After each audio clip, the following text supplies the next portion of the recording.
पृथ्वीमा एउटा सानो जलमार्ग छ जसले विश्वको ठूलो ऊर्जा आपूर्ति नियन्त्रण गर्छ। त्यो ठाउँ हो strait of Hormuz. Strait of Hormuz Iran र ओमान बीचमा पर्छ। यसले पर्सियन गल्फलाई गल्फ अफ ओमान हुँदै विश्व महासागरसँग जोड्छ। हरेक दिन करिब 2 करोड ब्यारेल तेल अर्थात् विश्वको झन्डै 20% तेल यही बाटो हुँदै बोकिन्छ। यो तेल मुख्यतः साउदी अरबिया, इराक, कुवेत र युनाइटेड अरब इमिरेट्सबाट विश्व बजारमा जान्छ।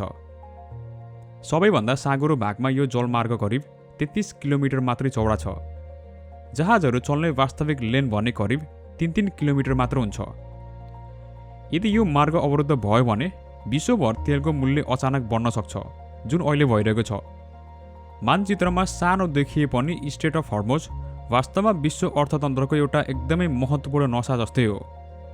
त्यसैले यो क्षेत्र सधैँ विश्वको सबैभन्दा संवेदनशील भू राजनीतिक ठाउँहरूमध्ये एक मानिन्छ।